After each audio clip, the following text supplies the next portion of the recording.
कल की 2898 एडी। पता है मैं सबसे लेट रिव्यू डाल रहा हूँ, बट टू बी ऑनेस्ट मेरे दूसरे भी काम होते हैं and I am sorry for that. But जो भी हो, इसका मतलब ये नहीं कि इस मूवी को लेकर मैं एक्साइटेड नहीं हूँ, इसके लेकर मैं बात नहीं करना चाहता। मूवी बहुत ही ज़्यादा फार है, इसको मैंने बहुत ही ज़्यादा इंजॉय किया, क्योंकि सच कहो तो इंडियन सिनेमा ने इससे पहले ऐसा कुछ नहीं देखा है। ये इंडियन सिनेमा के लिए एक नया माइलस्टोन बन चुका है कि वो बात नहीं थी कि हम भी बना लेंगे, तो अब हम ये कह सकते हैं कि हम भी अब बना सकते हैं एंड बहुत अच्छी तरह से बना सकते हैं। इतना बवाल पीस बनाया है इन लोगों ने। सो लेट्स टॉक अबाउट कल की 2898 एडी। और अगर वीडियो को देख रहे हो, एंजॉय भी करो तो सब्सक्राइब कर दो, और अगर नीचे जा रहे हो तो कमेंट भी कर देना और लाइक भी कर देना।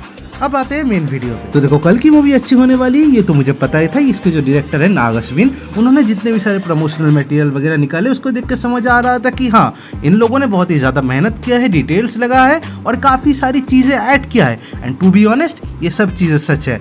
मैं तारीफ करना चाहूंगा नाग अश्विन की, इन लोगों ने इस मूवी को 3 घंटे का बनाया, क्योंकि देखो ये मूवी 3 घंटे का तो है मगर बिल्कुल बोर नहीं करता। एंड ये टाइम जो है ना पूरा रीजनेबल है, 3 घंटा पूरा इंजॉय करते हो, आपको 1 मिनट भी नहीं लगता कि हाँ मूवी आपको बोर कर रही है। और इतने सारे डिटेल्स है ना कि आप देखते रह जाओगे मगर डिटेल्स खत्म नहीं होंगे। मूवी स्टार्ट होती है काफी एपिक सीन से और मूवी खत्म भी होती है काफी एपिक सीन से। मतलब एक बैलेंस बना के रखती है पूरा मूवी की, आपको एकदम पहले तो माल मसाला दिखा देती है और आखिर में जाके और ज्यादा बवाल चीज दिखाती है। अब हाँ, इस मूवी में सब कुछ अच्छा नहीं है, बहुत सारी बुरी चीज भी है। टू बी ऑनेस्ट मैं उनको बुरी तो नहीं बोलना चाहूंगा, बट शायद वो मेरे लिए नहीं। सबसे पहले बुरे चीजों के बारे में बात कर लेते हैं, क्योंकि देखो अच्छी चीजें और भी ज्यादा है, तो इसलिए मैं चाहता हूँ जल्दी जल्दी इस चीज को खत्म कर दिया जाए, ठीक है। तो इसका कॉमेडी, अब देखो इसका कॉमेडी खराब तो नहीं है, कुछ जगह पे लैंड करती है, कुछ जगह पे लैंड नहीं करती, मगर इस मूवी में कॉमेडी की शायद जरूरत नहीं थी, बट स्टिल उन लोगों ने रखा। एंड वो जो भी था फर्स्ट हाफ में ही था। बाकी दिशा पटानी का जो कैरेक्टर है वो मुझे उतना ज्यादा खास अच्छा नहीं लगा, किसी को भी नहीं लगा, मैं कह ही सकता। बट मूवी में जस्ट उनको ग्लैमर की तरह ही प्रेजेंट किया, जो कि ठीक है, चलो। एंड मूवी के फर्स्ट हाफ में इन सारी चीजों को खत्म कर दिया जाता है, जो कि एक अच्छी बात है, क्योंकि देखो मुझे लगता है कि ये सारी चीज़ें हैं ना उन ऑडियंस के लिए है जिनको अभी भी ये सारी चीज़ें देखना पसंद है। एक मास ऑडियंस है ऐसी भी जिन लोगों को अभी भी मूवी में कॉमेडी, थोड़ा सा गाना, थोड़ी सी चीज़ ही बना देखना अभी भी पसंद है।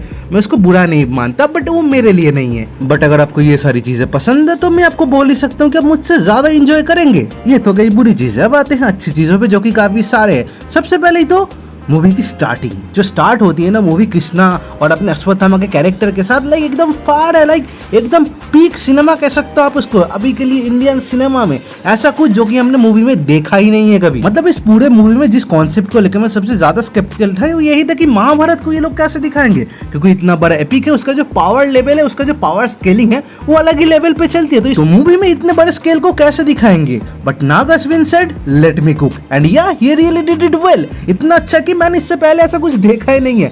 मतलब आदि पुरुष के बारे में तो मैं बात कर ही नहीं चाहता, बट महाभारत को इतने बड़े स्केल पे शायद लास्ट मैंने महाभारत का जो पुराना सीरीज थे उसमें भी देखा था, मगर नए जमाने के नए टेक्नोलॉजी के साथ इन लोगों ने जो चीज बनाई है ना, इससे पहले कभी नहीं देखा मैंने। और मैं तो अब ये भी चाहता हूँ कि नाग अश्विन महाभारत के ऊपर मूवी बनाए, और अगर वो बनाएंगे तो बहुत ही अच्छा बनाएंगे। मैं 100% बेट लगा सकता हूँ, मैं 100% बेट लगा सकता हूँ इस आदमी के ऊपर कि अच्छा बनाए। तो अब अगर इसके दूसरी अच्छी चीजों पे बात करें तो वो आता है कि इसके कैरेक्टर्स और उनके एक्टर्स। भाई साहब क्या बवाल कास्टिंग की है, एंड सब लोगों ने क्या बवाल एक्टिंग भी की है। सबसे पहले तो अश्वत्थामा कैरेक्टर, भाई मुझे तो लग रहा था कि प्रभास का जो कैरेक्टर है वो तो इससे हारेंगे ही, मगर जिस तरीके से हरा है, इस मूवी का जो एक्शन है वो अलग ही लेवल पे चलता है, जो मैंने इससे पहले कभी देखा ही नहीं है इंडियन सिनेमा में। अपने आसपास के सारे सराउंडिंग यूज करती है इसका एक्शन, और इतने सारे वेरिएंट्स है, स्टार्टिंग से लेके एंडिंग तक एक्शन का लेवल पीक कर ही जाता है। और अश्वत्थामा का कैरेक्टर भी, अश्वत्थामा का जो ऑरा है ना वो अलग ही लेवल पे है। अश्वत्थामा का कैरेक्टर बीच में कुछ टाइम के लिए गायब हो जाता है,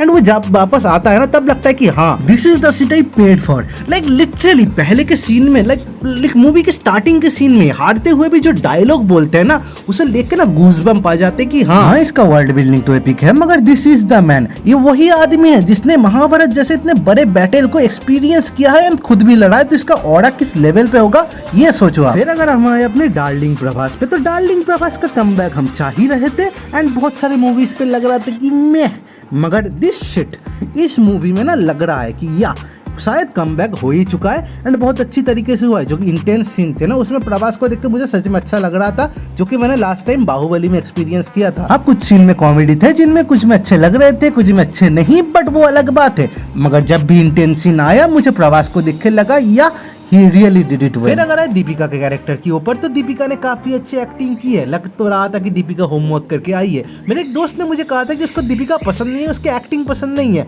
बट दिस मूवी मुझे लग रहा है कि यह वो अच्छी एक्टर है, जो कि उन्होंने पहले भी काफी सारी अच्छी मूवी की है, मगर इस स्टेज पे ना उनकी ये सबसे बेस्ट मूवी है। एंड अगर अश्वत्थामा के बाद किसी कैरेक्टर ने मेरा दिल जीता है तो that man is Kamal Haasan, the legend भाई। इसीलिए उनको लेजेंड कहते हैं। ये जो विलन बना है ना, ये विलन का अलग ही खौफ चलता है मूवी में। विलन को लगता है कि हाँ ये विलन है, कभी भी किसी को पीट सकता है। ज्यादा डायलॉग है, डायलॉग ओरिएंटेड कैरेक्टर है, but still he is the top G. और अगर उनके कैरेक्टर को ऐसे ही कंटिन्यू किया नेक्स्ट 2-3 मूवीज में, so he is going to be the best villain of Indian cinema. अगर बात करें मूवी के सेकंड विलन यानी कि अपने शाश्वत चैटर्जी के कैरेक्टर को लेके, यानी कि अपने कमांडर मानस, तो देखो as a Bengali I know how much a good actor he is, and कहानी में भी आप लोगों ने उनको देखा ही होगा। तो मुझे लगता है कि शायद उनके कैरेक्टर की जो राइटिंग थी और अच्छी हो सकती थी, और उनके जो डायलॉग्स थे वो अच्छी तरीके से लिखे जा सकते थे।